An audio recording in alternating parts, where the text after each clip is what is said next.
तो चलो आज के मिनी व्लॉग में मेरे साथ ट्रेन में हुए पूरे लफड़े को क्लियर करता हूँ। लेकिन अब उससे पहले मैंने आपको पिछले वाले मिनी व्लॉग में बताया था मैं अपनी दोनों बहनों को उनकी सीट से उठाकर अपने पास ले आता हूँ, क्योंकि अब मेरी सीट तो मिडिल बर्थ होती है लेकिन मेरी ऊपर वाली सीट यानी कि अपर बर्थ की 2 सीटें बिल्कुल खाली पड़ी होती हैं। इसलिए मैं अपनी दोनों बहनों को एक एक सीट में लिटा देता हूँ। अब आप इतना कुछ सुनने के बाद ये बिल्कुल मत समझना मैंने ये जो कुछ भी किया है वो मैंने टीटी को कुछ भी नहीं बताया है। भाई लोग मैंने टीटी को क्लियर कर वर्ड्स में बता करके रखा हुआ था कि मैंने अपनी बहनों की दोनों सीट चेंज कर दी है, इसलिए अब तो मैं घोड़े बेच के सो जाता हूँ।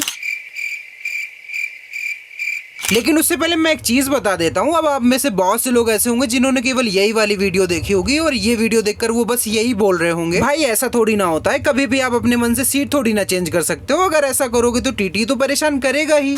उनके लिए बस मैं एक ही चीज बोलना चाहूंगा, आप थोड़ा 2-3 वीडियो पीछे जा करके देखो, तब आपको पता चलेगा मैंने सीट क्यों चेंज की है। बाकी अब रात के 1 बज रहे होते हैं और मेरा दिमाग फुल ऑन खराब हो चुका होता है, क्योंकि भाई दोनों टीटी को पता है सभी पैसेंजर सो रहे हैं और अभी लीगल टाइम भी नहीं है किसी पैसेंजर को जाकर के नॉक करने का। अब इतना सब कुछ जानने के बावजूद ये टीटी मेरे पास आता है, मुझे नॉक करता है, प्रॉपर हिलाता है और जगाता है, उठा करके बैठालता है और वापस से मेरे से टिकट की डिमांड करता है, जबकि इससे पहले ये 2 बार मेरी टिकट आकर के चेक कर चुका होता है। अब इसके बाद तो मेरी खोपड़ी भाई सच में खराब हो चुकी होती है, इसलिए अब मैं कैमरा सीधे इसके मुंह पे ही लगा देता हूँ। लेकिन अब असली मजा तो तब आता है जब भाई इसको ये पता चलता है स्टार्टिंग से लेकर के अभी तक की जितनी भी कॉन्वर्सेशन हमारी हुई है वो सभी मैंने रिकॉर्ड की हुई है। तब तो भाई लिटरली मेरे सामने ये 2 बार हाथ जोड़ता है। लेकिन अब भाई मैं इन दोनों टीटी की बिल्कुल भी नहीं सुनता हूँ, कंप्लेन रेज करके फाइनली ट्वीट डाल ही देता हूँ। और अब जैसे ही मॉर्निंग होती है मेरे पास ट्वीट आ चुका होता है कि इन दोनों टीटी को फाइनली फुल टाइम के लिए सस्पेंड कर दिया गया है। लेकिन अब उससे पहले जैसे ही ट्रेन गाजियाबाद पहुंचती है मैं ठीक ठाक बंदे को ड्रॉप करता हूँ, क्योंकि इसकी जर्नी हमारे साथ तो यहीं तक थी। बाकी अब हम तीनों पूरे 2 घंटे के बाद फाइनली अपने होम टाउन के रेलवे स्टेशन पहुंच जाते हैं। बाकी आज मैं आप लोगों से बोल रहा हूँ मेरी वीडियोस होम टाउन से कौन कौन देखता है एक बार कॉमेंट करके जरूर बताना। खैर आज के लिए बस इतना ही, आगे की जर्नी के लिए मिलते हैं नेक्स्ट मिनी व्लॉग में, तब तक के लिए बाय।